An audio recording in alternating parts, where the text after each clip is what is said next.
مشہور محدث ہے۔ سلام علیکم، سلام علیکم، حکم کریں بھائی۔ جی علیکم السلام ورحمۃ اللہ۔ علیکم السلام، جی علیکم السلام۔ صاحب ٹھیک ہے آپ جناب، خیریت سے ہیں؟ جی مولا کا کرم، مولا اللہ تعالیٰ کا احسان، حکم کریں۔ بہت شکریہ جناب، آپ نے ہمیں وقت عنایت کیا، تو میں تو کافی عرصے سے آپ کے ساتھ تھا جی، تو اسم بس گرامی وہ کیا ہے؟ اسم گرامی کیا سید ہے؟ فاروق حیدر۔ فاروق صاحب پہلے بھی کال کر چکے ہیں نا ادھر؟ یہ نہیں کیجیے، میں پہلی دفعہ کر رہا ہوں جی۔ اوکے، کس شہر سے کال کر رہے ہیں بھائی؟ جی میں پاکستان لاہور سے۔ خدا آپ کو عزت دے، سلامتی دے، حکم کریں بھائی۔ جی جی آمین آمین۔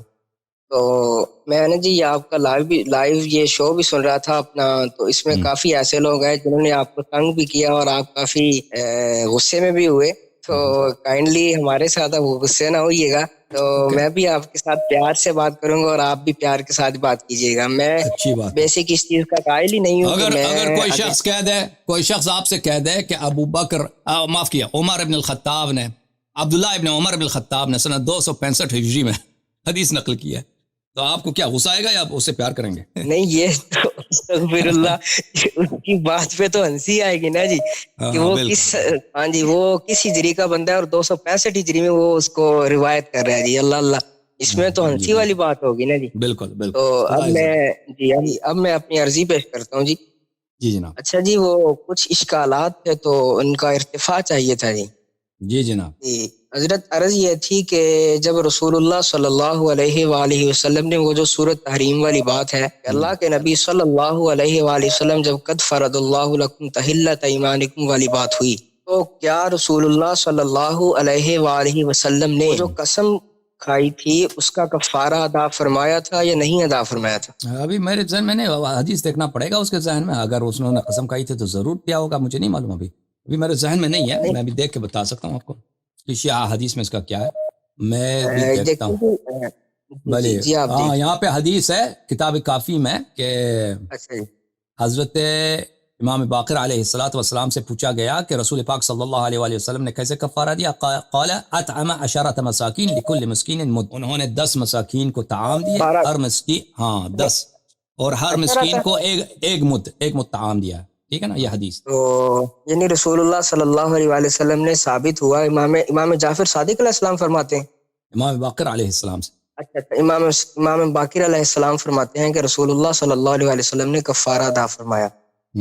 تو آیا جب رسول اللہ صلی اللہ علیہ وآلہ وسلم نے کفارہ ادا فرمایا، آپ ماشاءاللہ آپ اس بات سے بخوبی واقف ہیں اور آپ عالم ہیں، اس بات کو آپ بہتر طریقے سے سمجھتے ہیں کہ اصول فقہ اور فقہ جو ہے اس میں یہ بتایا جاتا ہے کہ مثال کے طور پر اگر کوئی اپنی بیوی کو کہتا ہے انتی طالق، تو طلاق والی ہے، یا پھر وہ بندہ کہتا ہے کہ میں فلاں کے گھر میں نہیں داخل ہوں گا، اگر وہ داخل ہو جاتا ہے یا وہ اس طرح کا معاملہ کر لیتا ہے تو وہ اس میں بحث چلتی ہے کہ وہ حانث ہوگا یا نہیں حانث ہوگا۔ تو آیا رسول اللہ صلی اللہ علیہ وآلہ وسلم نے جب یہ کفارہ ادا فرمایا تو رسول اللہ صلی اللہ علیہ وسلم حانث ہوئے یا نہ ہوئے؟ دیکھیں ان کی زوجہ تو نہیں تھی نا، وہ رسول اللہ صلی اللہ علیہ وآلہ وسلم کے ماریہ قبطیہ جو تھے کنیز تھی، وہ زوجہ نہیں تھی۔ اصل میں جو ماریہ قبطیہ اگرچہ وہ آپ کی کنیز تھی، لیکن رسول اللہ صلی اللہ علیہ وآلہ وسلم نے ان کو آزاد فرما کر ان کے ساتھ نکاح فرما لیا۔ جو اس کا نہیں معلوم مجھے، ہمارے نزدیک وہ کنیز تھی، ٹھیک ہے نا، آپ وہ کہہ رہے ہیں کہ اس کے ساتھ نکاح آزاد کر کے نکاح کیا، ہمارے نزدیک ماریہ قبطیہ جو ہے ان کی کنیز تھی، تو کنیز کے ساتھ اگر کنیز کے ساتھ انہوں نے کہا تھا کہ اب میں اس کے قریب نہیں جاؤں گا،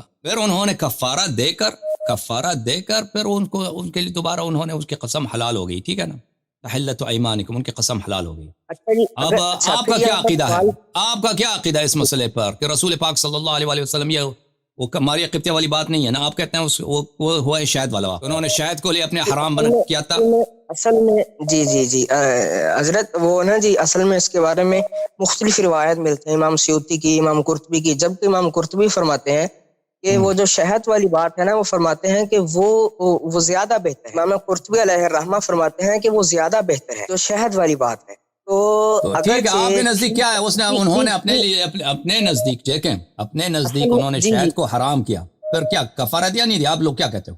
اصل میں دیکھیں جی، میں عرض یہ کرتا ہوں کہ ٹھیک ہے اگر ماریہ قبطیہ والی وہ بات جو ہے اس کو ہی لے لیا جائے۔ نہیں، آپ میرے پہلے جواب دے دینا، میں نے تو جواب دے دیا، آپ مجھے جواب دیں، انہوں نے شاید کا کفارہ دیا؟ اللہ یاری صاحب میری عرض تو سنیں حضرت، ہمارے سوال کا جواب نہیں دے نہیں، یہ نہیں کہ میں آپ کے سوال کا جواب نہیں دے رہا حضرت، میں اب تو پہلے میں اپنی عرضی پیش کر رہا ہوں آپ کی بارگاہ میں. بسم اللہ بسم اللہ. میں عرض یہ کر رہا ہوں کہ دونوں روایات ملتی ہیں. جہاں ہمارے مفسرین شہد والی بات کرتے ہیں وہ اس کے ساتھ ساتھ وہ بھی جو ہے وہ ماریہ قبطیہ والی بھی بات بیان کرتے ہیں.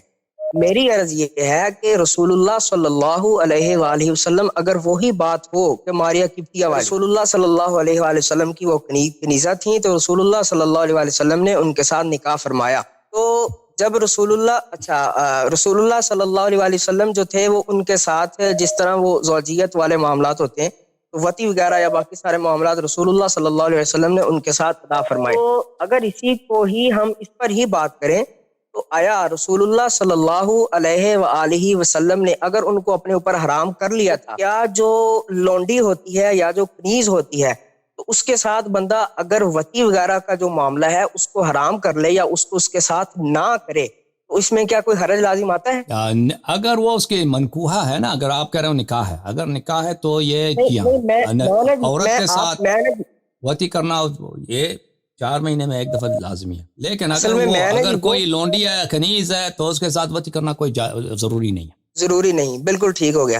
اچھا, اب یہاں سے یہ ثابت ہوا کہ جب اس کے ساتھ آپ کے نزدیک جس طرح کہ آپ نے کہا کہ ہمارے نزدیک وہ کنیزہ تھی, ایسے ہی ہے نا, ہمارے نزدیک وہ کنیزہ تھی. ہاں بالکل, کنیزہ کوئی لفظ نہیں ہے, کنیزہ لفظ نہیں ہے, کنیز. دیکھ چلو وہاں وہ کنیز ہی کہہ لیں, ٹھیک ہے, لونڈی چلیں کنیز ہی کہہ لیں, ٹھیک ہے. اچھا, اگر وہ کنیز تھیں رسول اللہ صلی اللہ علیہ وآلہ وسلم کی, بالکل تھیں, تو اصل میں نا جو میرے منہ سے کنیزہ نکلتا رہا وہ بھی کہہ لیں کہ سبقت لسانی کی وجہ سے, یا وہ اس لیے ذہن میرے آ گیا, یا وہ اس لیے میری زبان سے نکلتا رہا کیونکہ اکثر نام کنیزہ فاطمہ یا اس طرح کے ہوتے ہیں, تو بجائے اس کے میں کنیز کہتا کنیزہ نکلتا رہا. اصل میں ہے نقطہ کیا ہے بھائی, نقطہ کیا ہے آپ کا, پوائنٹ کیا ہے بھائی, مقصود بتائیں. جی اصل میں یہ ہے کہ آپ کے نزدیک وہ تو کنیز تھیں, تو کنیز کے ساتھ اگر وہ معاملات نہ کیے جائیں تو حرج نہیں آتا. تو جب حرج نہیں آتا تو امام باقر علیہ السلام کے مطابق حضور صلی اللہ علیہ وسلم نے وہ کفارہ کیوں ادا کیا؟ دیکھیں اگر کوئی شخص کوئی قسم کھا لیتا ہے نا کہ میں فرض کریں, بہت سے طرح تو بہت پیش آ جاتا ہے کہ انسان قسم کھا لیتا ہے کہ میں فلان کام نہیں کروں گا, وہ اگر کوئی پھر آپ اس قسم کو توڑنا چاہتے ہیں نا, پھر اس کو کفارہ تو دینا ہوگا. کفارہ جب دیں گے, یہ تو شریعت کا حکم ہے, یہ تو قرآن مجید میں ہے, یہ تو کوئی اس میں تو یہ سوال پوائنٹ آپ کا کیا ہے بھائی؟ اچھا, سوال یہ تو اس کے مثالیں تو بہت ہیں روایات میں, احادیث میں, کہ فلانے نے قسم کھایا پھر اس نے کفارہ دے کے پھر فعل اس نے انجام دے دی نا. یہ اگر آپ کفارہ دیتے ہیں یہ کوئی گناہ نہیں ہے. اگر آپ قسم کہتے ہیں نا کہ میں فلان جائز کام نہیں کروں گا یا فلان جائز کام کروں گا, پھر اس کو بجا نہیں لاتے, اس قسم کو آپ توڑنا چاہتے ہیں, قسم کو توڑ سکتے ہیں لیکن اس کا کفارہ دینا ہوگا. چلیں جی, وہ بالکل ٹھیک ہے. بخاری شریف کے حدیث شریف بھی ہے کہ رسول اللہ صلی اللہ علیہ وسلم نے ارشاد فرمایا اگر تم اس سے بہتر پاؤ تو پھر تم کفارہ دے کر اس کو ادا کر سکتے ہو, قسم جو آپ کھائی تھی. اچھا چلے ٹھیک ہے, یہ ٹھیک ہو گیا. اور اچھا, میں جو عرض کر رہا تھا جی کہ جب رسول اللہ صلی اللہ علیہ وسلم نے کفارہ ادا فرمایا, کیا حضور علیہ السلام حانث ہوئے یا نہیں ہوئے؟ اب اس کا تفصیلات مجھے نہیں معلوم کہ رسول اللہ صلی اللہ علیہ وسلم نے کفارہ دے کر پھر ان کے ساتھ انہوں نے نزدیکی کیا ہے, ان کے ساتھ وطی کیا ہے یا نہیں کیا ہے, اس کا نہیں معلوم. لیکن کفارہ دینے سے پہلے رسول اللہ صلی اللہ علیہ وسلم نے کفارہ پہلے دی یا بعد میں کیا, اس کا مجھے نہیں معلوم. بھلی اصل میں جو شخص ہنس بولتے ہیں نا, ہنس بولتے ہیں کہ وہ شخص اپنی قسم کو توڑ دے اور اس میں وفا نہ کرے, اس کا کفارہ نہ دے, ہنس اس کو بولتے ہیں. اگر ہنس سے مراد یہ ہے آپ کی, تو رسول پاک صلی اللہ علیہ وسلم نے یہ کام نہیں کیا کہ وہی قسم بھی توڑ دے اور کفارہ بھی نہ کرے نا. میں آپ کے پوائنٹ کو نہیں سمجھتا بھائی. آپ جو ہے نا دیکھیں بھائی, ہم یہاں پہ بیٹھے ہیں, ٹھیک ہے, آپ کے سوال لیتے ہیں, لیکن آپ کے سوالات کے بھی کوئی پوائنٹ بھی ہونے چاہیے نا, کہ ہمارے جو آپ کے درمیان جو اختلافی مسائل ہیں ان کوئی پوائنٹ بھی ہونا چاہیے. اگر آپ مثلا پوائنٹ اپنا واضح کر دیں بھائی کہ آپ کا پوائنٹ کیا ہے, کس بات کی طرف استدلال کر رہے ہیں. میں نا جی اصل میں یہ میرے ذہن میں ہے اشکال. تو اگر میں چاہتا ہوں کہ آپ اس کو ذرا بتا دیں کہ جس طرح کہ بندہ حانث ہو جاتا ہے تو رسول اللہ صلی اللہ علیہ وسلم ہنس کے درجے میں آئے یا نہیں ہے. اگر رسول اللہ صلی اللہ علیہ وسلم ہنس کے درجے میں آ گئے, رسول اللہ صلی اللہ علیہ وسلم, اگر ہم کہیں کہ رسول اللہ صلی اللہ علیہ وسلم اس کے وہ کفارہ ادا کرنے سے حانث ہونے کے درجے میں آ گئے, تو پھر جو بندہ حانث ہو جاتا ہے وہ تو پھر گناہ گاری کے زمرے میں آ جاتا ہے, جبکہ رسول اللہ صلی اللہ علیہ وسلم تو معصوم ہے. تو میں یہ پوچھنا چاہ رہا تھا. نہیں, ہنس جو ہے نا, ہنس اپنے قسم کو توڑ دینا, اگر انسان اپنے قسم کو توڑ دیتا ہے اور وہ حنف کے بعد وہ اپنا کفارہ دے دیتا ہے، حنف کے بعد کفارہ دے دیتا ہے، تو یہ ہمارے نزدیک یہ گناہ نہیں ہے، ہمارے نزدیک یہ گناہ نہیں ہے۔ اگر آپ قسم کھاتے ہیں دیکھیں اور پھر اس قسم کو کفارہ دے کر توڑ دیتے ہیں، یہ ہمارے نزدیک یہ گناہ نہیں ہے بھائی۔ اگر آپ سمجھتے ہیں یہ گناہ ہے تو نہیں معلوم۔ بہرحال اس آیت کے متعلق مجھے ابھی نہیں معلوم کہ رسول اللہ صلی اللہ علیہ وآلہ وسلم نے، حقیقی بات ہے آپ جو سوال کر رہے ہیں نا کہ رسول پاک صلی اللہ علیہ وآلہ وسلم نے ہمارے نزدیک ہے کہ انہوں نے کفارہ دے دی، ٹھیک ہے نا۔ کفارہ اس کے تفصیلات کیا ہیں، اس کے بعد انہوں نے یا اس سے پہلے حضرت ماریہ کے ساتھ انہوں نے وقت کیا ہے نہیں کیا، وہ مجھے نہیں معلوم، اب مجھے دیکھنا پڑے گا اس کی روایات۔ لیکن ہمارے نزدیک حنس بولتے ہیں قسم کو توڑنا عزیزو، کوئی شخص اپنے قسم کو توڑ دیتا ہے نا، ٹھیک ہے۔ قسم کو توڑنے کا طریقہ کار یہ ہے کہ آپ جب قسم توڑ دیں، قسم توڑنے کے بعد آپ پہ واجب ہے کہ آپ کفارہ دے دیں، 10 مساکین کو اطعام کریں، یہ حکم ہے شریعت کا، ٹھیک ہے نا۔ ہر مسکین کے لیے ایک متعام تقریباً 800-900 گرام طعام کے بنتے ہیں، گندم یا چاول وغیرہ آپ دیں، یہ اس کا حکم ہے۔ یہ اگر کوئی اپنے قسم کو توڑ دیتا ہے تو اس کا طریقہ کار یہ ہے۔ اگر آپ یہ سمجھتے ہیں کہ یہ گناہ ہے یا کچھ ہے تو ہمارے نزدیک یہ گناہ نہیں ہے، کوئی حکم ہے تو بتائے بھائی۔ اچھا چلے میں پھر اسی صورت میں آگے جاتا ہوں۔ جب رسول اللہ صلی اللہ علیہ وآلہ وسلم میں آپ کی وہ سن رہا تھا کہ آپ نے کہا کہ وہ حضرت عائشہ اور حضرت حفصہ رضی اللہ تعالیٰ عنہما کے بارے میں کہ جو سورۃ تحریم ہے ان کے بارے میں بیان ہوا ہے، یا تو رافضی بھی نہیں کہہ سکتا، آپ کیا فرماتے ہیں کہ ان کے بارے میں کیا بیان ہوا ہے، یا آپ وہ اس سے استدلال کرتے ہیں کہ اللہ رب العزت ان کی جگہ اور بیویاں لے آئے گا؟ جی میں آپ کے خدمت میں، وہ بھی ہے اس سے پہلے بھی ہے، اس کے بعد بھی ہے۔ دیکھیں میں اب سمجھ گیا کہ کہنا کیا چاہتا ہے۔ دیکھیں عزیزو، ان کا مقصد یہ ہے، اس حضرت کا مقصد یہ ہے، دیکھیں ان کا ایک بہت بڑا حربہ ہے، ہمیشہ نواسب کا ایک بڑا حربہ یہ ہے کہ جب بھی آپ ابو بکر، عمر، عائشہ، عثمان، ان لوگوں کے آپ بتائیں کہ انہوں نے یہ کام کیے ہیں، یہ شریعت کے خلاف ہے، یہ دین کے خلاف ہے، تو یہ جو ہے اس سے بڑھ کر، اس سے بڑا بدتر لاتے ہیں۔ مثال نبی صلی اللہ علیہ وسلم کی، کہ نبی صلی اللہ علیہ وسلم نے تو یہ کیا نا، اس سے کیا ہوتا ہے کہ بھئی اگر پیغمبر نے کیا تو ابو بکر عمر کی بھی تو صفائی ہے نا، ان کا بھی کوئی قصور نہیں ہے۔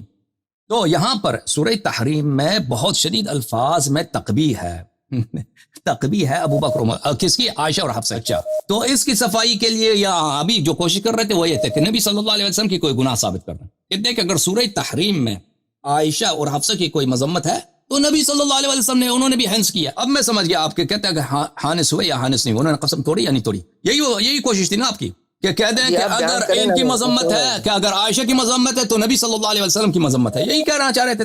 نہیں، آپ اصل میں میری مراد یہ نہیں تھی، میری مراد کچھ اور تھی۔ تو کیا پوائنٹ تھا بھائی؟ پوائنٹ کیا تھا کہ نبی حانس ہوئے نہیں ہوئے، اس کا مقصد یہی تھا آپ کا، اور کوئی مقصد نہیں تھا۔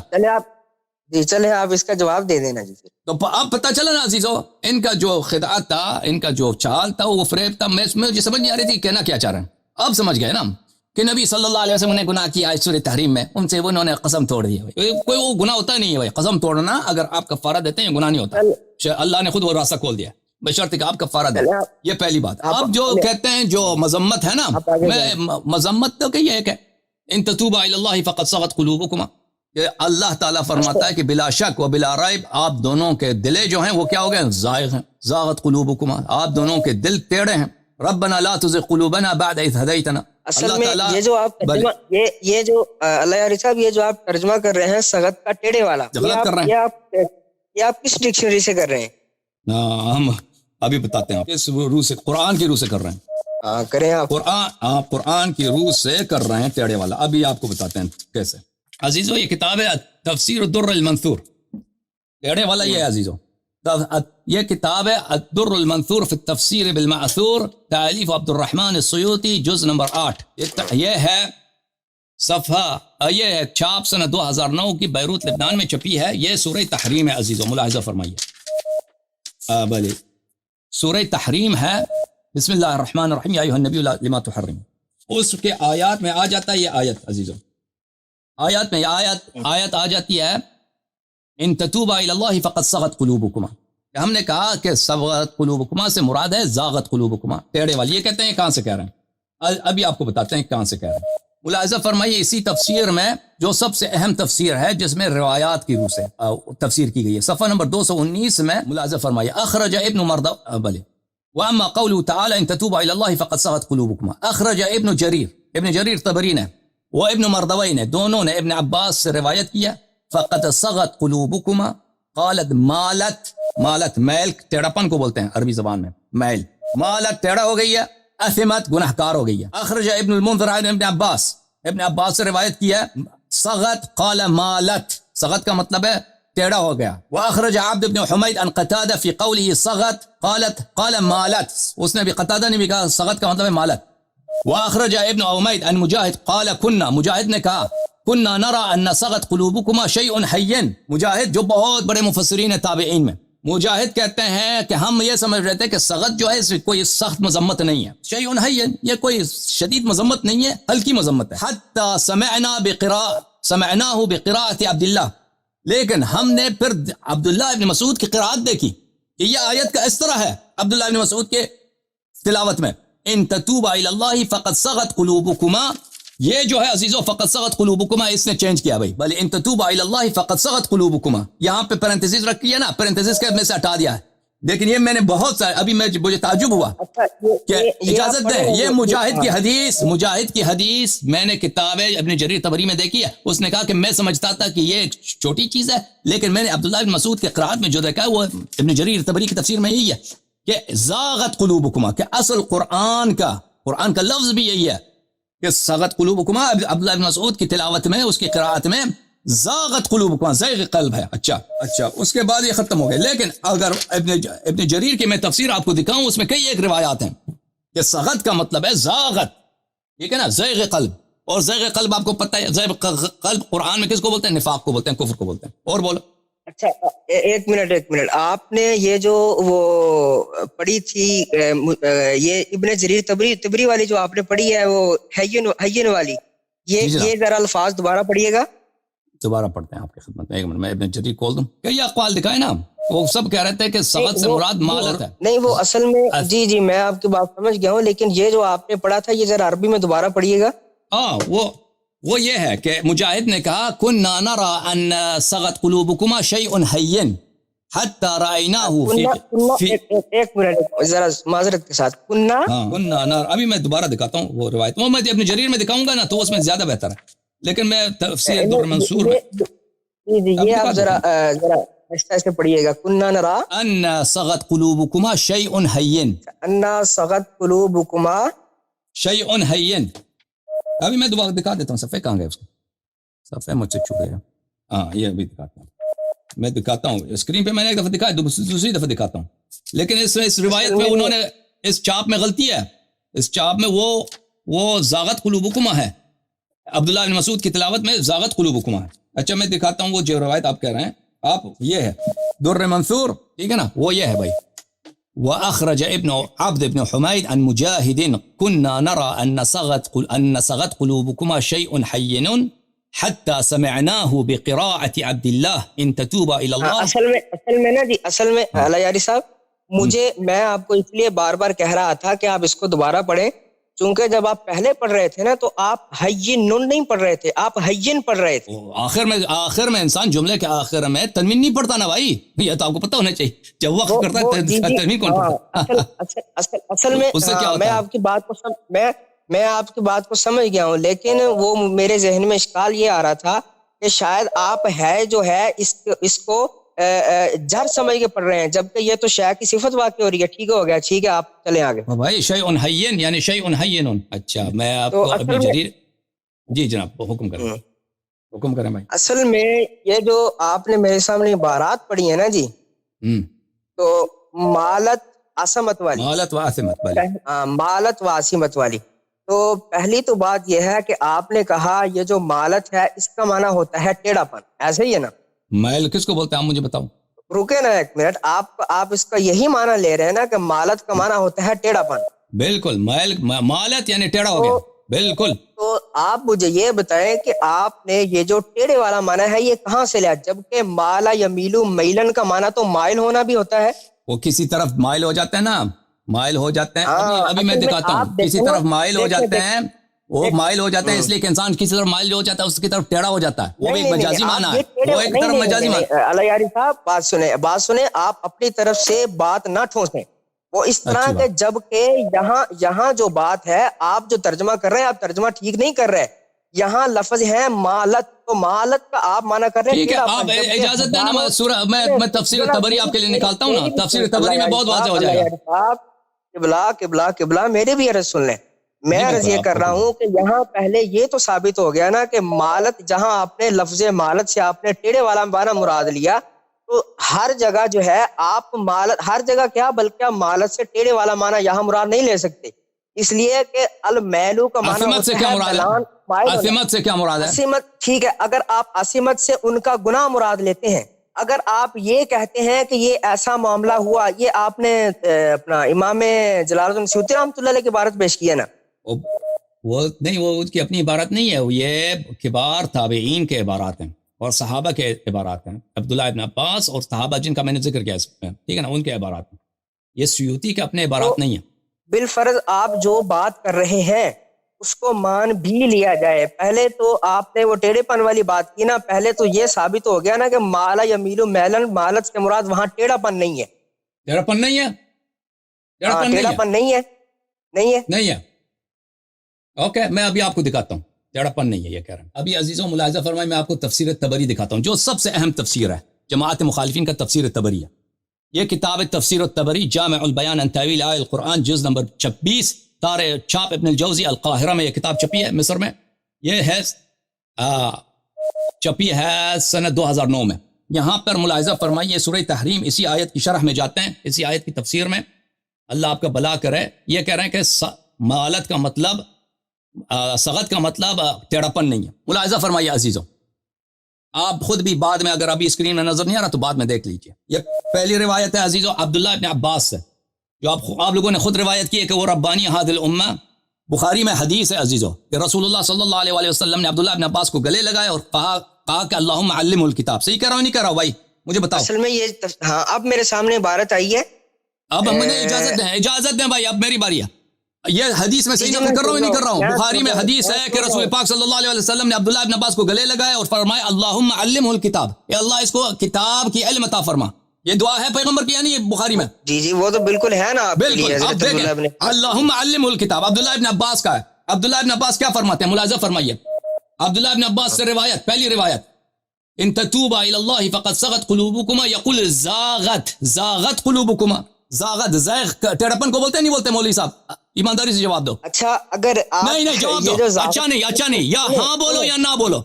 زاغت قلوبکما، زیغ کس کو بولتے ہیں؟ ٹیڑھاپن کو بولتے ہیں نہیں بولتے؟ نہیں، ابھی جواب دے. اللہ یاری صاحب میں اسی کا جواب دے رہا ہوں. جواب اسی کا دیں. زاغت کس کا مطلب ہے؟ ترجمہ کرو زاغت کا. یہ آپ کی جو عبارت ہے یہ میرے سامنے آ گئی ہے، میں عرض کر رہا ہوں. زاغت کا کیوں ترجمہ نہیں کر رہے بھائی؟ آپ سمجھ رہے ہیں آپ ترجمہ نہیں کریں گے تو لوگوں کو اندازہ نہیں ہوگا. اللہ یاری صاحب میری بات تو سنیں آپ. بات بتائیں.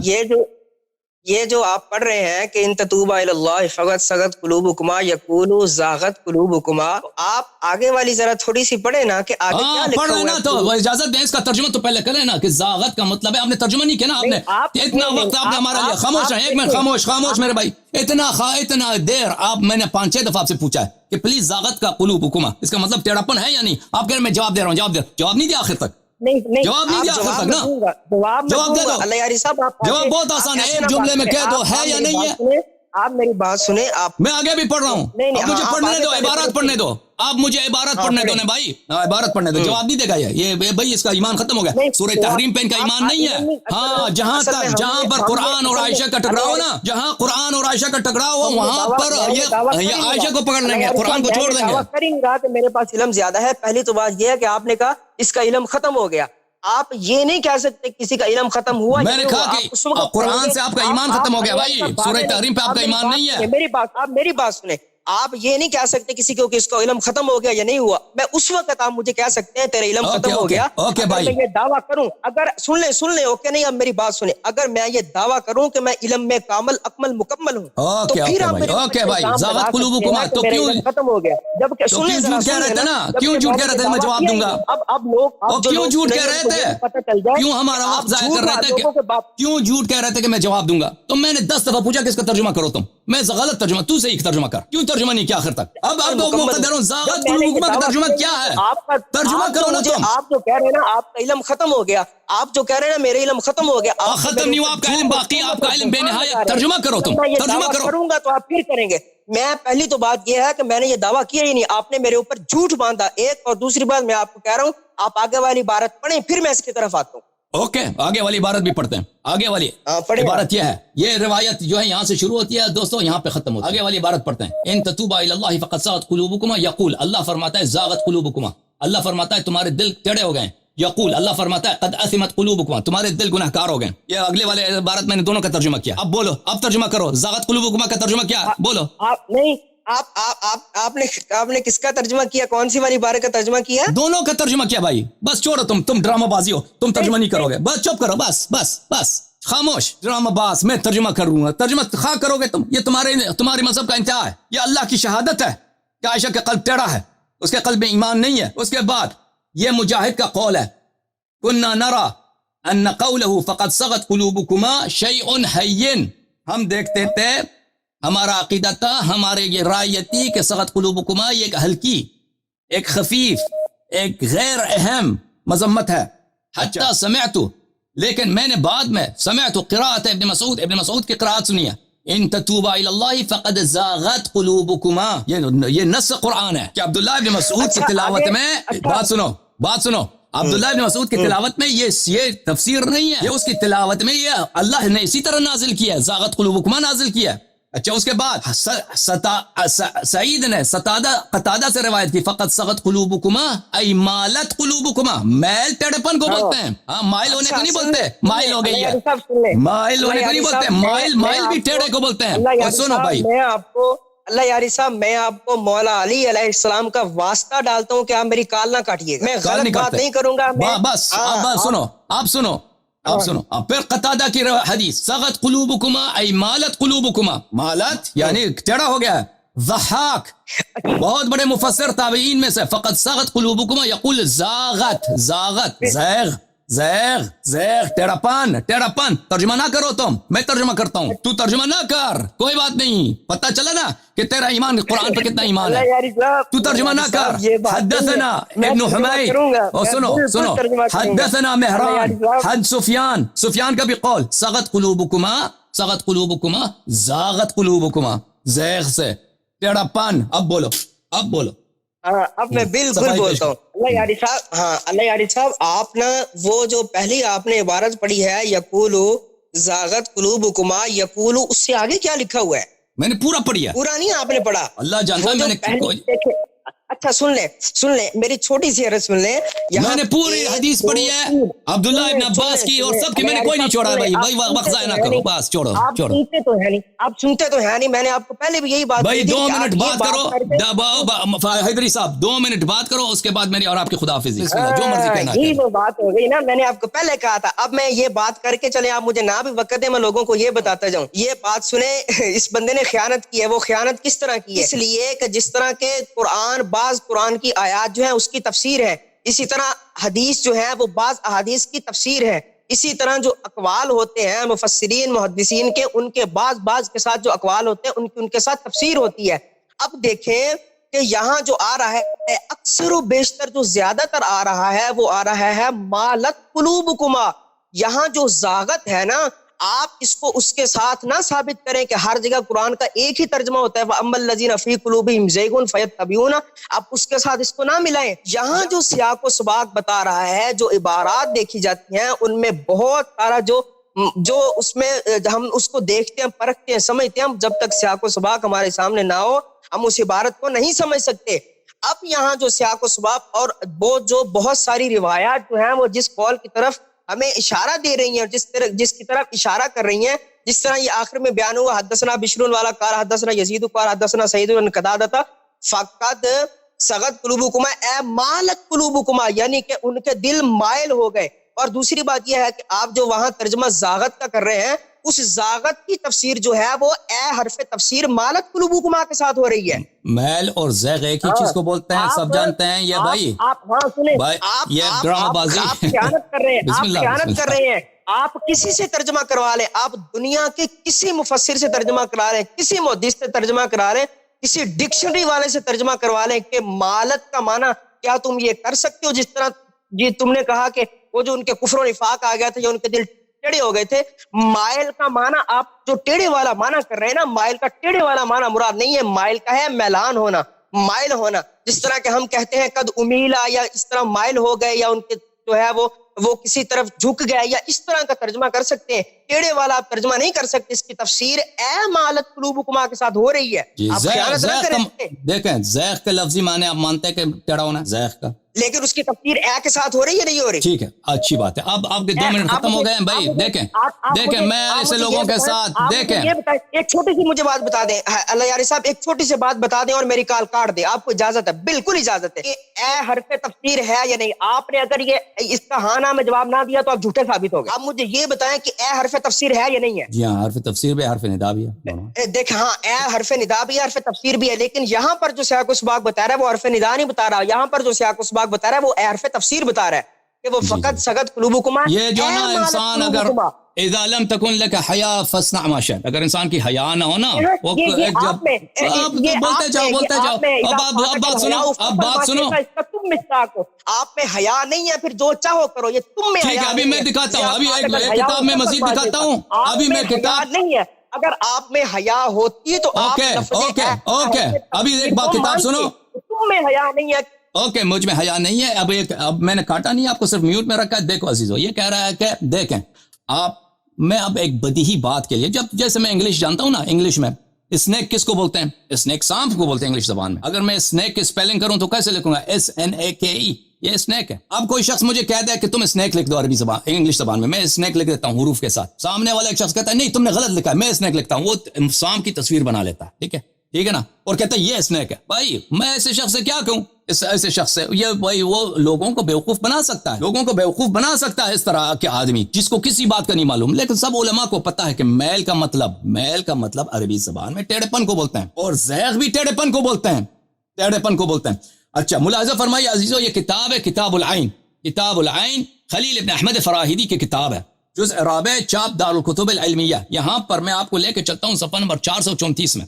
صفحہ نمبر 434 میں یہ دوسری چاپ ہے, اس میں آپ کو لے کے چلتے ہیں, ٹھیک ہے نا.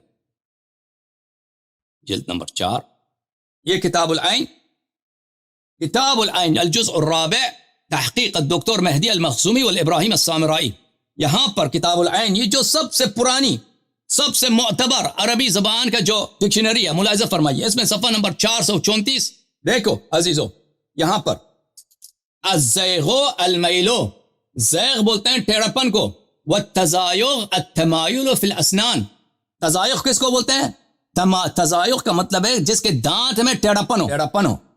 یہ ایک بہت بدیہی بات ہے جس کو عربی زبان سے آشنائی ہے. جو عربی زبان کو جانتا ہے وہ سمجھتا ہے کہ میرے اس حدیث اس روایت کے اس آیت اور ان روایت کے متعلق بہت مناظرات ہوئے ہیں عربوں کے ساتھ.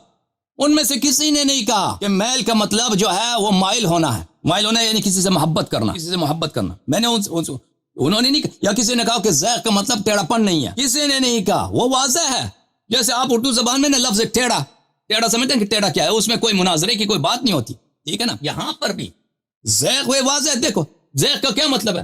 زیغ اور میل یہ ایک ہی چیز کا نام ہے. زیغ ٹیڑھپن, میل بھی ٹیڑھپن, یہ ایک ہی چیز کا نام ہے. ان دونوں میں فرق نہیں ہے. جہاں پر کہتا ہے نا کہ زاغت قلوبکما اثمت, آپ کے دل کے ٹیڑھے ہو گئے, آپ کے دل گناہگار ہو گئے, یا جہاں پہ کہتا ہے بھلے زاغت یعنی مالت, وہ ایک ہی بات کو کہتے ہیں. زاغت مالت یعنی زاغ میل کو بولتے ہیں, ٹیڑھے پن کو بولتے ہیں. اب ان کو 2 منٹ وقت دیا تھا, اب ان کو مزید 1 منٹ وقت دیتے ہیں, اس کے بعد ان کے ساتھ گفتگو نہیں ہے. جی جناب 1 منٹ مزید بات کرو, پھر اس کے بعد جو ہے نا اب ڈکشنری بھی آپ کو دکھا دی, عربی زبان کی ڈکشنری بھی دکھا دی نا, اب تو کوئی کسر نہیں چھوڑا. اصل میں اللہ یاری صاحب دیکھیں نا, میں نے ہر آپ نے جو کہا نا, آپ نے جو مجھ پہ تہمت لگائی کہ میں نے خیانت کی ہے, میں نے الفاظ سب پڑھے, روایت میں سے کسی ایک کسی لفظ کو بھی نہیں چھپایا, پورے الفاظ پڑھے, سب دکھائیں لوگوں کو. اور آپ جو چالاکی کرنا چاہتے ہیں چالاکی کرو, بسم اللہ. اللہ یاری صاحب میں چالاکی نہیں کر رہا, آپ چالاکی کھیل رہے ہیں. وہ چالاکی آپ اس طرح کھیل رہے ہیں کہ ہر جگہ جو ہوتا ہے, ہر جگہ جو ہوتا ہے وہ ایک جو لفظ جہاں استعمال ہو رہا ہوتا ہے وہاں ہر جگہ اس کا ایک معنی استعمال نہیں ہوتا. جو وہاں آپ منطبق کر رہے ہوتے وہی معنی ادھر منطبق ہو. تو یہاں جو ہے جبکہ یہاں انہوں نے اس کی تفسیر اے کے ساتھ بھی کر دی ہے. آپ مجھے ایک بات بتائیں یہاں انہوں نے حیدری صاحب ایک بات کا جواب دے دیں کہ جب مجاہد نے کہا کہ ہم اس بات کو شیء حین سمجھتے تھے, ہم اس کو سمجھتے تھے کہ یہ ایک ہلکی بات ہے, صغت قلوبکما, اور ہم نے اس وقت جب دیکھا کہ عبداللہ ابن مسعود کی تلاوت میں تو زاغت قلوبکما ہے, زاغت قلوبکما ہے. اس سے آپ کیا یہ مجاہد کو عربی نہیں آتی, آپ سن لیں, مجاہد کو عربی نہیں آتی کہ وہ کہہ رہے ہیں کہ یہ تو بہت شدید مذمت ہے, یہ کوئی ہلکی بات نہیں ہے, بہت شدید مذمت ہے, اس کو تفسیر نہیں آتا اس کو. علی سبیل التنزل بالفرض والمحال, میں آپ کی بات کو یہاں علی سبیل التنزل مانتا ہوں. چلیں تھوڑا سا آگے چلیں, بدیہی بات ہے, بس چلے جاؤ یہاں سے, چلے جاؤ, خود کاٹ لو بھائی, خود کاٹ لو, چلے جاؤ, مجھے نہ کٹواؤ, جاؤ. یہی بات ہے, آپ میرا فون کاٹ رہے ہیں, میری تھوڑی سی بات, چلے جائیں, دوسرے لوگ منتظر ہیں نا. نہیں, جو شخص جس کو 10 مرتبہ کہتا ہے کہ ترجمہ کرو, ترجمہ نہیں کرتا. اب جب ثابت ہو گیا کہ زاغت کا مطلب ہے ٹیڑھا ہونا, زاغت کا مطلب ہے زاغت یعنی ٹیڑھا ہونا, یہ تو کئی صحابی کا اقوال دکھا دیا ہم نے, اور مفسرین کے تابعین کا اقوال دکھا دیا, ٹھیک ہے نا. اب جب ثابت ہو گیا, اب کہتا ہے سبیل تنزل, ہم مان لیتے سبیل تنزل نہیں, وہ حقیقت ہے, تمہاری کتابوں میں بری پڑی ہیں. سن تو لے نا یار, سن تو لے, پہلے آپ نے مجھے بے حیا کہہ دیا, میری بات بھی نہیں سنتے آپ میری سن تو لے نا. میں کہہ رہا ہوں کہ اگر آپ کی بات کو میں تسلیم کر لوں تو مجھے یہ بتائیں کیا انہوں نے توبہ کی یا نہیں کی؟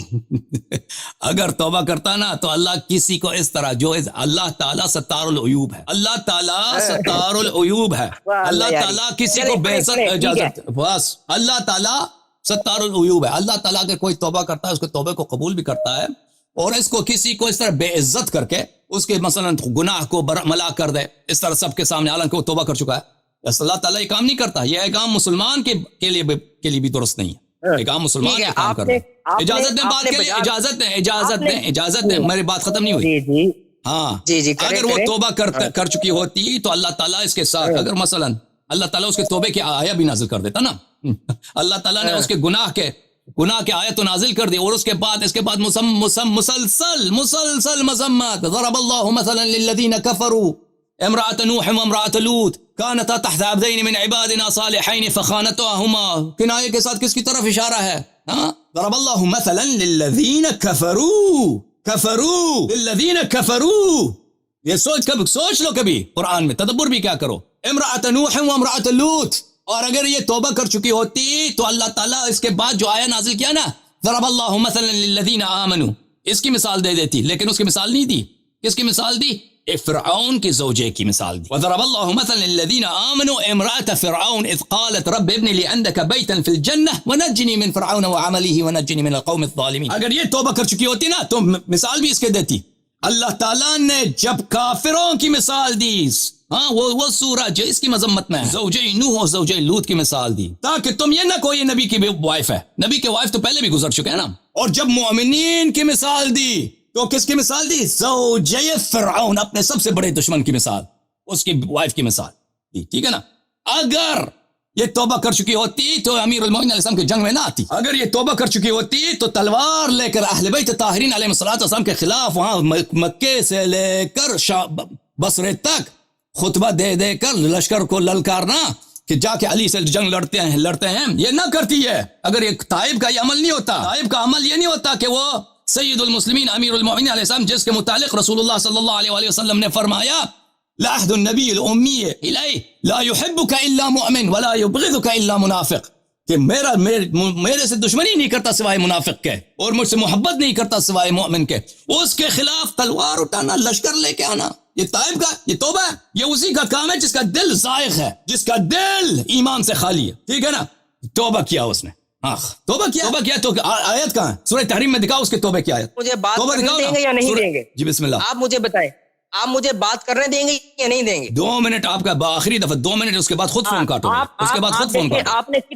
آپ نے کتنی بڑی تقریر کی اور مجھے آپ جواب ہی نہیں دینے دیں. جب مجھے جواب ہی نہیں دینے دیں گے تو پھر یہ تو آپ خیانت کر رہے ہیں نا.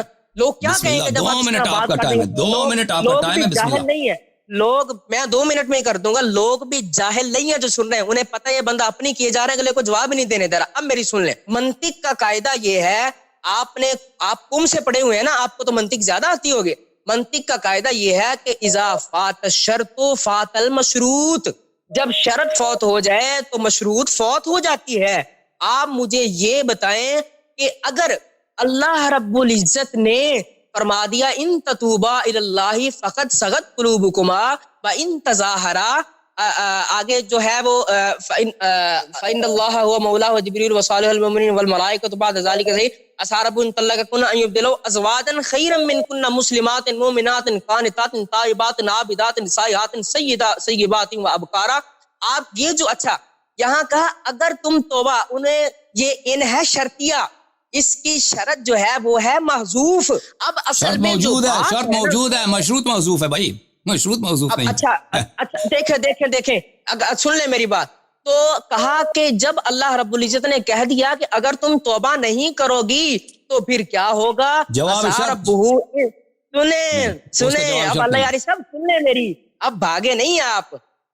وہ جواب شرط نہیں ہے بھائی، وہ جواب شرط نہیں ہے. عسى رب ان يبدله ازواجا خيرا منكم، وہ جواب شرط نہیں، جواب شرط محذوف ہے. آپ چلیں آپ اس جواب شرط محذوف، آپ ادھر آ جائیں. اچھا آگے آ جائیں. آپ یہ جو کہا کہ ان قریب اللہ رب العزت لائے گا، کیا لائے گا؟ جب اللہ رب العزت نے یہ فرما دیا کہ تمہارا رب لائے گا تمہاری جگہ پر جو پاک ہوں گی، مومنات قانتات تائبات عابدات، ساری چیزیں آپ جو قرآن مجید بیان فرما رہا ہے. سوال یہ ہے کہ اللہ رب العزت نے جب فرما دیا کہ اگر یہ توبہ نہیں کریں گے تو اللہ ان کی جگہ پر اور نئی لے آئے گا، تو جب اللہ نے فرما دیا تو انہوں نے توبہ بھی نہیں کی، تو اللہ کیا پھر ان کی جگہ پر اور ازواج نہیں لے کر آیا؟ پھر تو استغفر اللہ ثم معاذ اللہ، اللہ کا جو یہ عمل ہے یہ تو آپ کے مطابق، یہ تو جھوٹ ہونا ثابت لازم آیا آپ کے مطابق. نہیں تو پھر آپ قرآن کا جب غلط ترجمہ کریں گے نا تو اس طرح غلط سوال بھی نکلیں گے، ٹھیک ہے نا؟ اب میرا ترجمہ غلط ہو گیا، اب میرا ترجمہ غلط ہو گیا. یہی بات ہے یار، اجازت دینا کرتے ہیں. اجازت دیں، میں اجازت دیں. بتائیں آپ مجھے ایک بات کا جواب دے دیں. آپ مجھے مانتے ہیں کہ میری بات سنتے نہیں. جب اللہ نے کہہ دیا کہ وہ توبہ نہیں کریں گے تو اللہ ان کی جگہ پر جو ہے وہ اور عورتیں لے آئے گا، تو یہاں سے ثابت کیا ہوا؟ معلوم اس کا مفہوم مخالف یہ نکلا کہ انہوں نے توبہ کر لی تھی، اسی وجہ سے ان کی جگہ پر اور عورتیں نہیں لائی. ابھی آپ دیکھیں، ابھی آپ کو اگر عقل ہوتی نا، عقل نہیں ہے آپ کے پاس، آپ کو استدلال کا طریقہ کار بھی نہیں آتا. عقل ہوتی ابھی بات سنیے، تم میں عقل نہیں ہے، تم میں بے حیا ہو، تم میں حیا نہیں ہے. تم نے پہلے مجھے بے حیا کہا، تیری اپنے اندر عقل نہیں ہے. ابھی اگر دیکھو بات سنو، تم بدتمیز ہو. خدا حافظ، گالی دینے پہ آ گئے نا. تم میں عقل نہیں. ابھی تم نے خود 2 منٹ پہلے کہا کہ جواب شرط محذوف ہے. تم نے خود کہا کہ جواب شرط محذوف ہے. ان تتوبا الی اللہ فقد صغت قلوبکما. دیکھیں جواب شرط محذوف ہے، یا آپ کے اپنے کتب میں مفسرین نے اس بات پر تصریح کیا کہ جواب شرط یہاں پہ محذوف ہے. اور یہ آپ جس کو جواب شرط بنا رہے ہیں نا، میں آپ کو دکھا دوں، جس کو آپ جواب شرط بنا رہے ہیں وہ جواب شرط نہیں ہے. سورہ تحریم، اعوذ باللہ من الشیطان الرجیم، یہ قرآن مجید ہے عزیزو، قرآن مجید سورہ مبارکہ تحریم. دیکھیں آیت یہ ہے، ان تتوبا الی اللہ فقد صغت قلوبکما وان تظاہرا علیہ فإن اللہ مولاه جبریل وصالح المؤمنین والملائکۃ بعد ذلک ظہیر. اگر تم توبہ کرو تو کیا ہوگا؟ اس کا جواب نہیں ہے یہاں پر. یہ قرآن میں بہت جگہ ہے کہ اگر تم یہ کام کرو تو اس کا جواب نہیں ہوتا، یہ جواب شرط محذوف ہوتا ہے. اچھا اس کی مثالیں قرآن مجید میں بہت ہیں کہ مثلا ایک جگہ شرط ہے، جواب شرط محذوف ہے، ٹھیک ہے نا، کہ اگر تتوبا الی اللہ، اگر تم توبہ کرو، کیونکہ تم ادعا کرتے ہو ایمان کی، تو تمہاری ایمان کے لیے بہتر ہے، تو تمہاری ایمان کے ادعا کے لیے بہتر ہے کہ تم صاحب اگر توبہ کرو، تمہارے آخرت کے لیے بہتر ہو. کہ جواب شرط یہ ہے فقد صغت قلوبکما، بتحقیق اس لیے توبہ تم پہ واجب ہے کہ تمہاری قلب زاغ ہو چکی ہے، ٹھیک ہے نا. اس کے بعد کہا وَإِن تَظَاهَرَ عَلَيْهِ، اگر تم دشمنی کرو رسول پاک صلی اللہ علیہ وسلم سے، فَإِنَّ اللَّهُ مَوْلَاهُ، اللہ اس کا مولا ہے، وجبریل وصالح المؤمنین والملائکۃ بعد ذلک ظہیر. وَإِن تَظَاهَرَ عَلَيْهِ، اس کا جواب شرط ہے، اس کا جواب شرط نہیں ہے. اچھا یہ جو آیت ہے نا، عَسَى رَبُّهُ، یہ جواب شرط نہیں ہے، یہ ایک جملہ مستأنفہ ہے. عَسَى رَبُّهُ، کہ یہ امید ہے رب العزت سے، أَن طَلَّقَكُنَّ، اگر آپ کو طلاق دے دے. یہ ایک نیا جملہ ہے. اگر نبی صلی اللہ علیہ وسلم آپ کو طلاق دینا چاہیں تو بالکل طلاق دے سکتے ہیں، آپ کو ذلیل کر کے گھر سے نکال دیں، طلاق، چلے جاؤ. ان یبدلہ، کہ اللہ تعالیٰ اس کے لیے بدل میں عطا کرے، ازواجا خیرا منکن، آپ سے بہتر عورتیں، آپ سے بہتر عورتیں. آپ سے بہتر عورتیں کون سی ہیں؟ مسلمات، مسلمان ہوں، مؤمنات، مؤمنہ ہوں، قانتات، طاعت گزار ہوں، ٹھیک ہے نا. آپ سے بہتر، یعنی آپ میں یہ بات نہیں ہے. اگر تو دیکھیں وہ اللہ نہیں کہتا کہ اگر تم توبہ نہ کرو تو پھر یہ صورت ہو. اللہ نے یہ تو نہیں کہا کہ اگر تم توبہ نہ کرو تو اس کا جواب شرط یہ ہے، وہ تو نہیں ہے. تم غلط آ کے ترجمہ کرتے ہو. یہ ایک نیا جملہ ہے وہ ماقابل کا جواب شرط نہیں ہے. عسى ربه ان طلقكن، اللہ تعالیٰ امید یہ ہے اس کی رحمت وسیع ہے، اگر وہ آپ کو طلاق دے دے اس کو بہتر ازواج، آپ سے بہتر ازواج دے گا. یعنی آپ کی کوئی ویلیو ہی نہیں ہے، کیا ہے تم کیا چیز ہو. وہ بہتر کس لیے آپ سے بہتر ہوگا؟ مسلمان ہوگا. ٹھیک ہے نا. یعنی آپ کا اسلام ہی نہیں ہے. مؤمنات مؤمنہ ہوگا، قانتات تائبات عابدات سائحات طیبات وابکارا. کیا آپ میں یہ صفات نہیں ہے؟ الحمدللہ رب العالمین، الحمدللہ رب العالمین. ختم بات.